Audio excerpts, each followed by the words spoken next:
News সত্যের পাশে। সুখবর নিয়ে এলো হামজা ফ্যাশন। হামজা ফ্যাশন, এখানে আপনি পাবেন মহিলাদের জন্য অত্যাধুনিক সাজ পোশাক, আছে কুর্তি, লেহেঙ্গা, শাড়ি, স্যুট, নকাব ইত্যাদি। আমাদের ঠিকানা Asansol GT road, Eastern Railway high স্কুলের বিপরীতে। তাহলে আর দেরি কেন, এবার পুজোতে আপনারা সবাই চলে আসুন হামজা ফ্যাশনে। ন্যায্য দামে নিয়ে যান আপনার পছন্দ মতো জিনিস। নিউজ সত্যের পাশে। রাজ্যে বর্ষীয় বিজেপি সরকার গঠনের মাধ্যমে শুভেন্দু অধিকারী মুখ্যমন্ত্রী ও ৫ মন্ত্রীর শপথ নেওয়ার ঠিক পরের দিন রবিবার সকালে আসানসোলের বস্তিন বাজারের দুর্গা মন্দিরে এলেন আসানসোল উত্তরের বিধায়ক কৃষ্ণেন্দু মুখোপাধ্যায়। তিনি মন্দিরে পুজো দেওয়ার পাশাপাশি দীর্ঘদিন ধরে এই মন্দিরে নিত্য পুজো বন্ধ থাকা নিয়ে রাজ্যের বিদায়ী শাসক দল তৃণমূল কংগ্রেসকে আক্রমণ করেন। তার কথায়, আসানসোলের তৃণমূল কংগ্রেসের নেতা ও মন্ত্রী এক সম্প্রদায়ের মানুষকে তোষামোদ করতে ও ভোট ব্যাংক ঠিক রাখতে এই মন্দিরে পুজো করার রাস্তা বন্ধ করেছিল। তৃণমূল কংগ্রেসের রাজ্য সম্পাদক এবারের বিধানসভা নির্বাচনের প্রচার চলাকালীন আসানসোল উত্তর বিধানসভা থেকে বিজেপি প্রার্থী হিসেবে প্রতিদ্বন্দ্বিতাকারী কৃষ্ণেন্দু মুখোপাধ্যায় আসানসোলের জনগণকে প্রতিশ্রুতি দিয়েছিলেন যে তিনি বিধায়ক হলে আসানসোলের বস্তিন বাজারের দুর্গা মন্দিরটি খুলবেন, সেখানে নিত্য পুজো হবে। এই মন্দির গত ১৫ বছর ধরে বন্ধ ছিল। দুর্গাপুজোর কটা দিন এই মন্দিরের দরজা খুলত ও পুজো হতো। বিধানসভা নির্বাচনের ফল ঘোষণার দিন সন্ধ্যায় মন্দিরের দরজা খোলা হয়েছিল।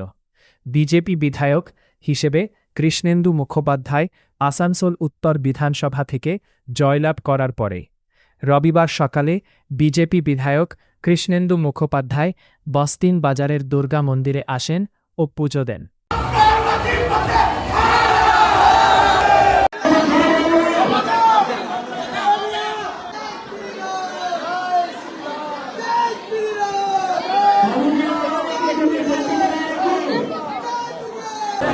এটা দীর্ঘদিনের আসানসোলবাসীর প্রতীক্ষার অবসান হলো। দীর্ঘদিন ধরে যে বিদায়ী জেহাদি সরকার যেভাবে এই দুর্গা মন্দিরকে বন্ধ করে রেখেছিল, মানে সনাতনীদের একদম ভাবাবেগকে আঘাত করে দিনের পর দিন বছরের পর বছর এই মন্দির বন্ধ থেকেছে। মন্দিরে নিত্য পুজো হয়নি। নিত্য পুজো না হওয়া মানে হচ্ছে একটা অশুভ সংকেত। যে মন্দিরের সন্ধ্যা আরতি হয় না, শাঁখ বাজে না, যে মন্দিরের পুজো সকাল বিকেল হয় না, সেটা অশুভ সংকেত। আসানসোল শহরে আমরা এই অশুভ সংকেত, অশুভ জিনিসটাকে আমরা সরিয়ে দিয়েছি।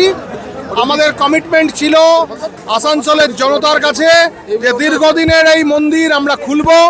আমাদের আজকের থেকে এখানে নিত্য পুজো চালু হবে। এর আগে পুজো হয়েছে, সমস্ত আসানসোলের সনাতনীরা মিলে এই পুজো করেছে। আজকে থেকে কালকে শপথ গ্রহণ হয়েছে, সরকার তৈরি হয়েছে, মুখ্যমন্ত্রী শপথ নিয়েছেন। আজ থেকে আমরা শপথ গ্রহণের প্রথম দিন থেকে আজ এখানে এসে আমরা পুজো করলাম। আজ থেকে অফিসিয়ালি এই মন্দির খুলে গেল। নিউজ সত্যের পাশে। গ্রিন আসানসোল, ক্লিন আসানসোল, আপনাদের শহর আসানসোল। নিউজ সত্যের পাশে। ক্রিয়েট হয়ে গেছিল, তো পুজো যে কোনো ধর্ম করতে পারে।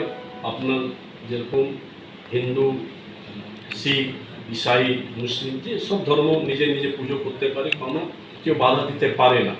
যেভাবে এখানে মন্দিরটা 15 বছর ধরে বন্ধ ছিল, কেন বন্ধ থাকবে?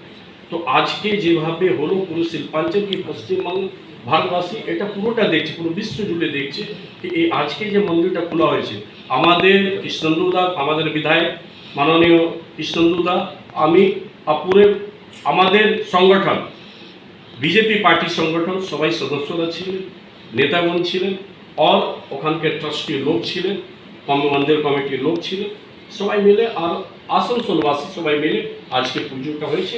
খুব খুশহালি মাহল, আর এটা খুব পুরো বার্তা গেছে পুরো ভারতবর্ষে, এটা প্রয়োজন আছে যে কোনো মন্দির বন্ধ আছে পশ্চিমবাংলাতে, সব মন্দির খুলবে। সনাতনের বিজয় হয়েছে, এটা দীর্ঘদিন এভাবে চলতে পারে না। এই জন্যে এই মন্দিরটা খোলা হয়েছে, সবাই খুশি আছে এখানকার। আর আমরা সবাই মিলে, বিধায়ক জি ছিলেন, আমি ছিলাম, আসানসোল নর্থে বিধায়ক ছিল কৃষ্ণনন্দা মিলে পুরো সবাই মিলে খুব ভালো পুজোটা হয়েছে দেখার মতো আর সবাই খুশাল আছে আসানসোল নিউজ সত্যের পাশে।